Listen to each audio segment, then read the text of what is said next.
Hello, আসসালামু আলাইকুম। আমি আছি এফএম বাংলা 0.2 পক্ষ থেকে। আপনাদের জানাই স্বাগতম।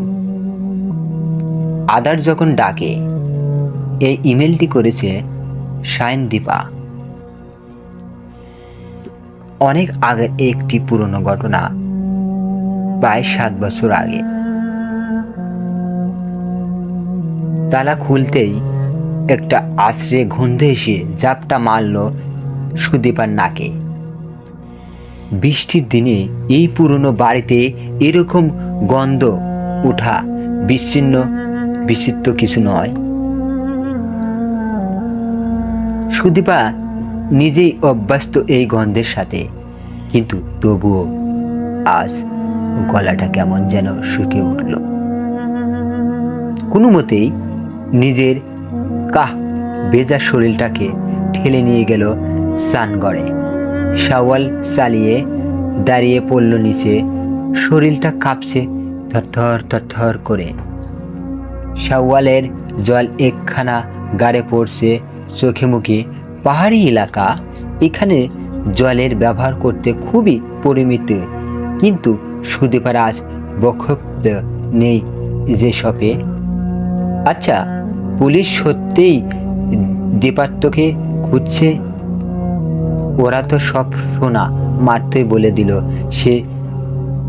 সে কোনোভাবে খাদে গড়িয়ে পড়ছে। বাড়িতে কি এখনো সব জানাবো সুদীপা, নাকি অপেক্ষা করব সকালের? কারেন্ট নেই, ভেজা শরীরের মোমবাতির সন্ধানে এদিক ওদিক হাঁটতে হাঁটতে হঠাৎ সুদীপা খেয়াল করলো বাইরের দরজাটা হুট করে খুলল। চমকে উঠল সে। ঢোকার পর দরজা কি তবে লাগায়নি?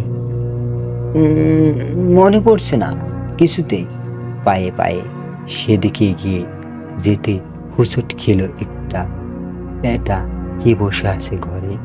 যদিও অন্ধকার, তবু বিষয়টি স্পষ্ট। আতঙ্কগ্রস্তায় গলায় সুদীপা চেঁচিয়ে উঠল, কে কে ওখানে?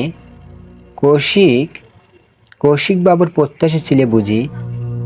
নিষ্ঠ ছাড়িয়ে পালাবার চেষ্টা করলো সুদীপা, কিন্তু পারল না এক চুলো নড়াতে। ও স্পষ্ট অনুভব করতে পেরেছে দুই হাত যেন মাটিতে ফুরে উঠল, এসে জড়িয়ে ধরছে ওর পা। আশেপাশে ছায়া কারা যেন পারছে ঘর জুড়ে।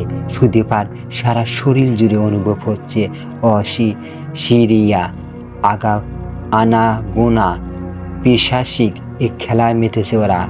ওদের সঙ্গে যোগ দিয়েছে সুদীপা। দীপ্ত, না না না না, আমাকে ছেড়ে দাও। কিন্তু আতঙ্কে উঠল সুদীপা। বৃষ্টি ঝিমঝিম শব্দতে মিলিয়ে গেল সে আতঙ্ক। পালাবার পথ নেই আর। এখানেই গল্পটি শেষ হয়ে গেল। ওকে, সবাই ভালো থাকবেন পরবর্তী গল্পের জন্য। আসসালামু আলাইকুম ওয়া রাহমাতুল্লাহ।